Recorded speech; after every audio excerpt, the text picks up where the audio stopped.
ये तो ट्रेलर है, पिक्चर बाकी है। माननीय मुख्यमंत्री जो देश की एकमात्र महिला मुख्यमंत्री भी है, उनका माइक बीच राह में ऑफ कर दिया गया था।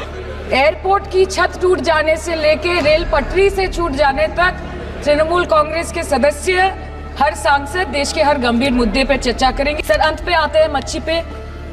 आप लोगों को ज्यादा पसंद नहीं, पर हम क्या करें, हम तो माछे भाते बंगाली है। अरे उधर वाले, बता इसमें बुरा क्या है, हवा के चार झोंके अगर इधर से भी गुजर जाए तो, कि अगर समय चला गया तो साधना नहीं होगी, अगर भक्त रूठ गए तो आराधना नहीं होगी। और 3 से 303 से 240 के आंकड़े बोलते हैं कि इस बार जो आप चले गए तो दोबारा लौटने की संभावना नहीं होगी। को दें। आइटम नंबर 20 सुश्री सयोनी घोष। बोलो। ये पहली बार की माननीय सदस्य चुनाव जी हाँ, बहुत अच्छी है सर, सुनिए इनका आगे देखिए। आप बीच में मत टोकना उनको और सलाह मत देना, आप पीछे सीट पे चल जाओ। धन्यवाद अध्यक्ष महोदय, आपने मुझे बोलने का मौका दिया। मैं जादवपुर लोकसभा क्षेत्र से पहली बार चुनकर इस सदन में आई हूँ और मैं धन्यवाद देना चाहती हूँ मेरी लीडर ममता बनर्जी और अभिषेक बनर्जी का, और जादवपुर लोकसभा क्षेत्र के सारे वोटरों का, जिन्होंने मुझे भारी बहुमत से जिताया और इस सदन में भेज के बीजेपी को एक पैगाम दिया कि पश्चिम बंगाल में माननीय सदन में इन नेताओं को धन्यवाद नहीं होता। आप और ये संदेश सर, ये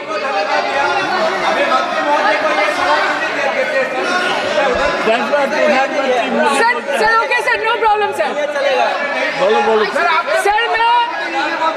सर मैं धन्यवाद देना चाहती हूँ जादवपुर लोकसभा क्षेत्र के लोगों का, जिन्होंने मुझे भारी बहुमत से यहाँ पे जिता के भेजा और ये पैगाम दिया कि पश्चिम बंगाल में नफरत की रणनीति और धोखेबाजी की राजनीति नहीं चलेगी।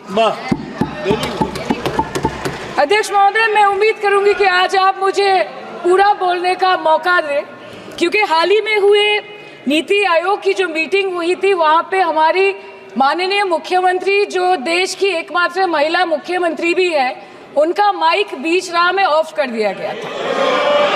वो बंगाल के अरे अभी तो शुरुआत है, ये तो ट्रेलर है, पिक्चर बाकी है।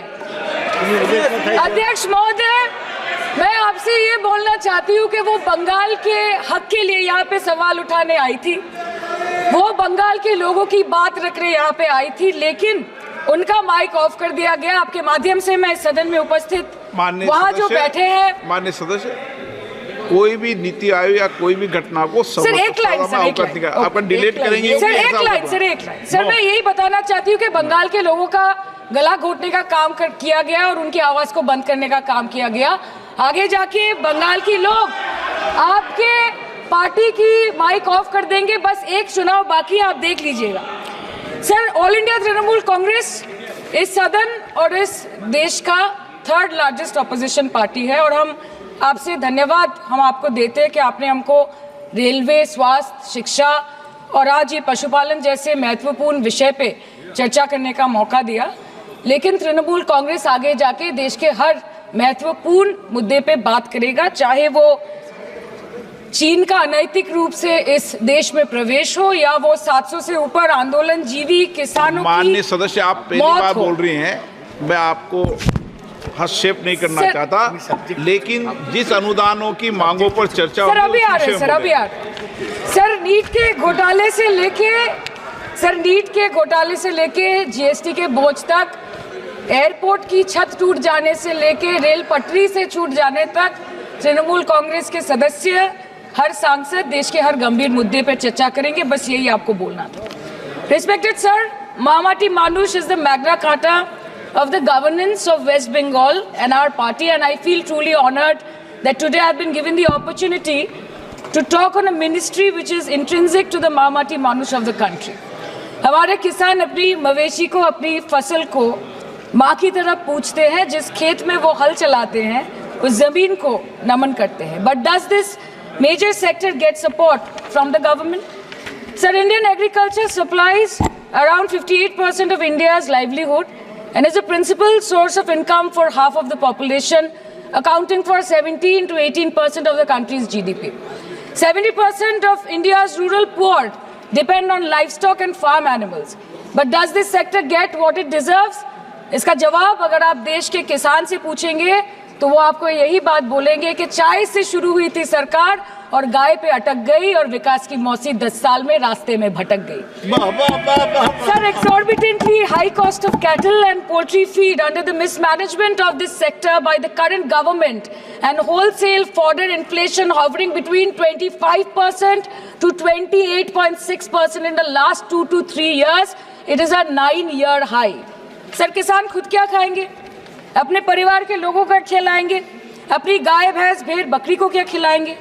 सर, ऐसे ही वारदात होते हैं जहां गरीबी से जूझता हुआ एक किसान उसको अपनी गाय भेड़ बकरी को बेचने में मजबूर करते हैं और अंत में जाके वो अपनी खुद की जान ले लेते हैं. सर, पिछले 10 सालों में 1,12,000 किसानों ने इस देश में आत्महत्या की.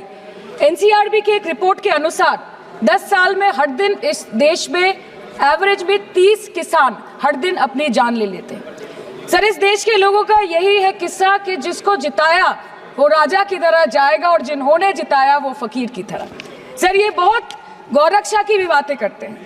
देश के लोगों को ये पता होना चाहिए that there is a fodder crisis in India and the union minister has himself stated in a written reply in Rajya Sabha that yes, the country is deficit in fodder.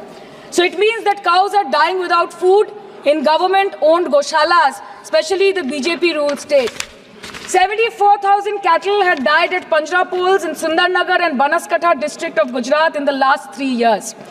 200 cows were found dead in Madhya Pradesh's Shivpuri district. 173 cows allegedly died in a week in Chhattisgarh. And 74,016 cows had died in Hingonia Goshala in Jaipur during the previous BJP government in Rajasthan. तो sir, पहले खाना ही नहीं मिला, fodder crisis. फिर मिल भी जाए तो इतना महंगा कि किसान खरीद ही नहीं पा रहा है, फॉडर इन्फ्लेशन. और सर, खाना मिल भी जाए तो पशुओं की बीमारी. उससे मुकाबला करने के लिए इस सरकार ने क्या किया? The Parliamentary Standing Committee on Agriculture, Animal Husbandry and Food Processing presented its report which stated that 32.7 lakh cattle were infected by the viral lumpy skin disease across several states and a whopping 2.4 lakh cattle died within months. ये बोलते हैं कि गाय हमारी माता है पर माँ की रक्षा करना इन्हें नहीं आता है. अध्यक्ष महोदय, हम सब जानते हैं कि इस मिनिस्ट्री के अंतर्गत डेयरी भी आता है और भारत इस पूरी दुनिया में दूध के उत्पादन में नंबर 1 है, contributing to almost 24.46% of global milk production. But since the government has not been able to bridge the gap between demand and supply, it has successfully turned the country from being the largest producer of milk to an importer of milk. In the last 10 years, due to the stagnation in milk production, the gains of white revolution has been systematically whitewashed. The dairy farmers are forced to throw buckets of milk on the highway protesting against meager remuneration for their produce. And the price of milk, on the other hand, has increased by a massive 55% in the past 10 years. It was rupees 36 per litre in 2014 and now rupees 56 per litre in 2024. When this government came to power, the first thing the milk producing companies regulated by it did was to increase the price of milk by rupees 2 per litre. This was their revenge on the people of India for not providing a majority to the BJP. आम आदमी के दूध, छाछ, लस्सी, दही, पनीर पर 5% की GST, cream, condensed milk, मक्खन, घी पर 12% की GST और अमीरों के हीरो पर सिर्फ 1.5% की GST. सरकार उनको रिलीफ नहीं देती है जो विदेश में जाके मिल्क शेक और लाते की चुस्कियां लगाते हैं. ये सरकार उनको रिलीफ नहीं देती जो आम आदमी 2 पैकेट दूध खरीदने से पहले 10 बार सोचता है. सर, बचपन से हम सुनते आए थे कि संडे हो या मंडे रोज खाओ अंडे. India rank 2nd in egg production in the world. और अंडे का फंडा यही है सर कि भारत के बच्चों की किस्मत में महीने में एक अंडा नहीं मिलता. मिड डे मील के चलते हफ्ते में अगर एक आध अंडा मिल भी रहा था तो कहीं धर्म के नाम पे तो कहीं महंगाई के चलते उसे बंद करने की मांग उठ रही है. Sir, more than 50% children under the age of 5 suffer from chronic malnutrition in the country and roughly 17% children are underweight, and yet most BJP ruled states do not serve eggs in midday meal scheme. This is the example of Poshan Kal in India. Sir अंत पे आते हैं मच्छी पे. आप लोगों को ज्यादा पसंद नहीं, पर हम क्या करें, हम तो माछे भाते बंगाली है, हमको तो बोलना ही पड़ेगा. And not to forget that 2.8 crore fisher folk are employed directly in catching fish in the country, and millions are employed in the value chain of selling fish and aquaculture. India stands third in the world in the terms of fish production, contributing to 8% of global fish production, and ranks second in aquaculture production. The PM talks about blue revolution, but this government has allocated only 0.045% funds out of the total budget for the flagship scheme, Pradhan Mantri Matsya Sampad Yojana. Even after this meager allocation, they did not utilize 39% of the funds, and in 23-24, they did not utilize 24% of the funds allocated. और sir, भले ही सरकार को मणिपुर शब्द से allergy हो, but the fact remains that 1.5 years of lack of governance in the state has led to endangering of the fish species in India's largest freshwater body in Manipur, the Loktak Lake. So the government has to generate employment opportunities, investment in areas such as exports, post-harvest processing, and import substitution. It has to deal with adversities like overfishing, depleting of fish stocks, pollution, disease outbreak, destruction of habitat, and climate change. So my own parliamentary constituency has assembly constituencies like Baruipur, Shonarpur, Bhangor, which are heavily dependent on these sectors for livelihood. Main crops grown are wheat, rice, vegetable, fruit, oilseed, pulses, cotton and jute, and animal husbandry is practiced mostly by women in the self-help groups in the South Chobbish Pargona.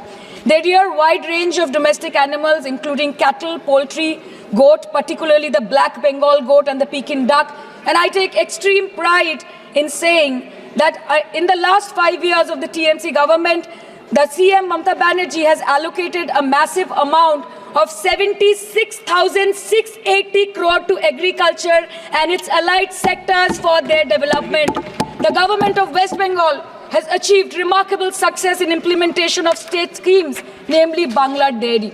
The state-owned company is providing financial incentive at the rate rupees 11.5 per litre of raw milk directly to the bank accounts of primary dairy farmers through milk unions. Bangla Dairy procured 3.55 crore kg milk in 2023, for which rupees 109 crore was paid to dairy farmers through direct benefit transfer. 47,900 fresh Kisan cards have been issued in the last 3 years for animal husbandry. Up to 30th November 2023, rupees 393 crore was sanctioned to marginal animal rearers in the rural areas. Bangla Shosho Bima scheme, a fully state-funded scheme for crop insurance. Total 1.28 crore farmers were enrolled under the scheme during 23-24. 70 lakh farmers got claim settlement worth rupees 247 crore. 76,049 farmers are getting pension amounting to rupees 1,000 per month under Joy Bangla scheme.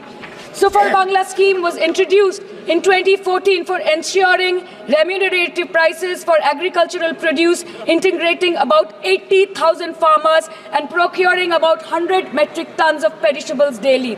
The annual turnover of this project is now rupees 106 crore. 77 new stores have been opened in financial year 23-24. 186 Krisak Bazars sub-market yards are running successfully, providing excellent marketing infrastructure for aggregation and ease of marketing. And to be mentioned that West Bengal is one of the largest cold storage capacities in the country at more than 87 lakh metric ton with 620 cold storages. New investment of rupees 239 crore is upcoming in this sector this year with an employment opportunity for nearly 20,000 people.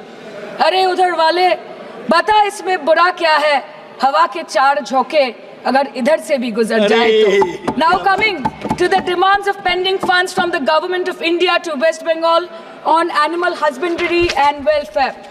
50% of the central share, rupees 12.72 crore for financial year 23-24, being the recurring expenditure for mobile veterinary units, is pending with the government of India.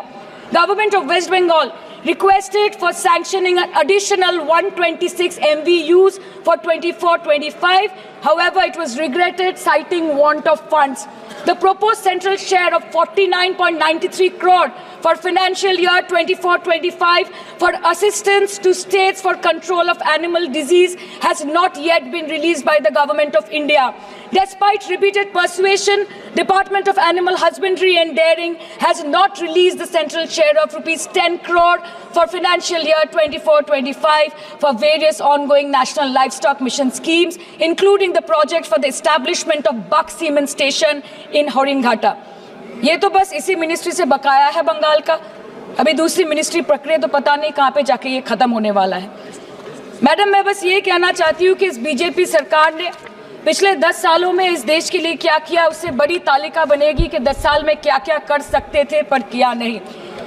2014 में जो किसान मोदी है तो मुमकिन है सोच के और अच्छे दिन के ख्वाब देख के बीजेपी को वोट दे रहा था, आज 10 साल बाद वो बोलता है कि मोदी है तो नामुमकिन है। शायद अभी वो किसान है भी नहीं।